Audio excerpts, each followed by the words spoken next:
questo era un canto del paese di Caronia, dove d'inverno la neve è alta un metro, ed era una serenata alla fidanzata. Quello che adesso invece faccio è un canto di carcere. Prima però di fare questo canto io vorrei dire una piccola cosa. Abbiamo parlato questa sera di donne contro. Mentre durante tutta la serata mi passavano pezzi di storia, manifestazioni, situazioni, di tutto e di più, diciamo degli ultimi 35-40 anni. Una cosa però ci tengo a dire, ecco, io non so, scusatemi, devo trovare il modo di dirla questa cosa, per me è stata una scoperta. Cioè a un certo punto della mia vita, dopo battaglie, l'autocoscienza, avevamo fatto tutto un periodo grosso di grandi conquiste anche e soprattutto personali, oltre che di gruppo, di donne, di tante donne.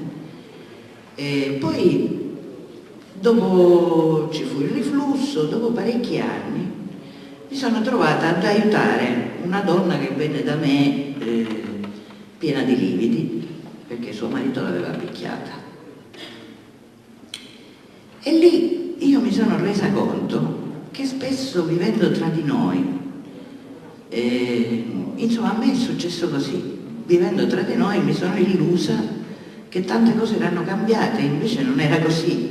E invece la porta accanto e quella dopo ancora e quella e invece no, e invece nonostante tutte le nostre battaglie, le nostre manifestazioni e quant'altro, invece il mondo è pieno di donne che vengono picchiate in maniera legalissima, perché lo fa il padre, perché lo fa il fratello, perché lo fa il marito, perché per molte donne, ho scoperto da grande, per molte donne il fatto che il marito ti picchia è sacrosanto perché dimostra che ti vuole bene. Ancora oggi per molte donne è giusto perché ti dimostra che ti vuole bene. Questa cosa a me mi ha fatto pensare tantissimo. Abbiamo tantissimo da fare ancora e non solo sui grossi livelli come quelli di cui abbiamo discusso stasera, ma anche su quelli molto spiccioli. Ecco, a Trapani per esempio domani facciamo una riunione per un centro per le donne maltrattate. Carcere e galera.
Cura, miezza cotta, non la faccio chiarro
Allora, il pezzo che adesso vi faccio è di un cantastorie di Selinunte,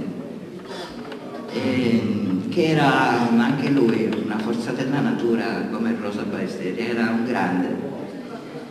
Si chiama Pino Veneziano e che ci ha lasciato molte cose di lui. A me tanti canti, tanta amicizia, perché eravamo molto molto amici. È un dolcissimo ricordo, perché quando lui veniva a Trapani a trovarmi, perché appena un amico diceva vado a Trapani da Claretta, ci vengo pure io. Allora lui veniva e mi portava un sacchetto di punte di asparagi selvatici che io adoro, belle, amare, e lui me li portava già spuntati, cioè già tutti puliti, ma un sacco chino. Me li dava e mi diceva sempre un mazzo di sciure sunno. Allora questo canto che si chiama La mafia non esiste, per l'appunto, è di Pino Veneziano. Ora la passiamo. Allora.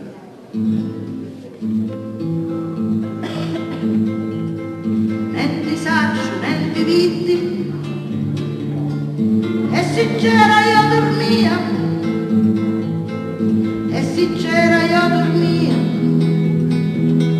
e cu dormi nel diviri,